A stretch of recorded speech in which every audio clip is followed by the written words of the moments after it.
நம் ஆண்டவர் இயேசு கிறிஸ்துவின் நாமத்தினால் மகிழ்ச்சியும் சமாதானமும் நம் அனைவரோடும் இருப்பதாக. 1 பேதுரு 5:5-11 முடிய. இளைஞர்களே, நீங்கள் முதியவர்களுக்கு பணிந்திருங்கள். ஒருவர் மற்றவரோடு பழகும்போது எல்லாரும் மனத்தாழ்மையை ஆடையாய் அணிந்திருங்கள். ஏனெனில் சிறுகுற்றரை கடவுள் இகழ்ச்சியுடன் நோக்குவார், தாழ்நிலையில் உள்ளவர்களுக்கோ கருணை காட்டுவார். ஆகையால் கடவுளுடைய வல்லமை மிக்க கரத்தின் கீழ் உங்களை தாழ்த்துங்கள். அப்பொழுது அவர் ஏற்ற காலத்தில் உங்களை உயர்த்துவார். உங்கள் கவலைகளை எல்லாம் அவரிடம் விட்டு விடுங்கள், ஏனென்றால் அவர் உங்கள் மேல் கவலை கொண்டுள்ளார். அறிவு தெளிவோடு விழிப்பாயிருங்கள்.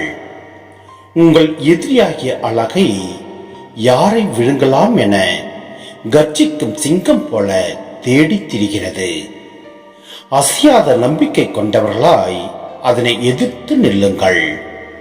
உலகெங்கிலும் உள்ள உங்கள் சகோதர சகோதரிகள் உங்களைப் போலவே துன்பங்களுக்கு உள்ளாகிறார்கள் என்பதை நீங்கள் அறிந்திருக்கிறீர்கள் அல்லவா?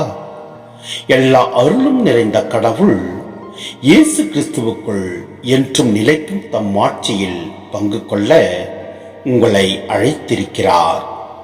சிறிது கால துன்பங்களுக்கு பின் அவர் உங்களை சீர்படுத்தி, உறுதிப்படுத்தி, வலுப்படுத்தி நிலைநிறுத்துவார்.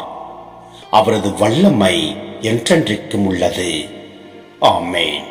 சிந்தனை: நாம் நாளைய நாளை குறித்து கவலை கொண்டு அலைந்து திரிந்து கவலையை நம்மை நாமே சுமத்திக் கொள்கின்றோம். கடவுளுடைய வல்லமை மிக்க கரத்தின் கீழ் நம்மை நாம் தாழ்த்துவோம்.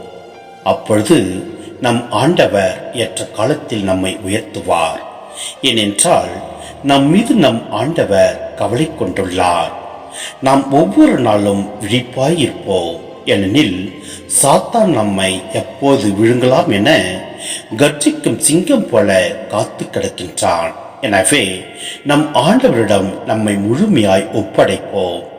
சாத்தானுக்கு இடம் கொடாமல் நம் ஆண்டவரிடத்தில் நம்பிக்கை வைத்து செயல்படுவோம். எல்லாம் வல்ல இறைவன் நம்மை நிறைவாய் ஆசீர்வதிப்பார். ஆமென்.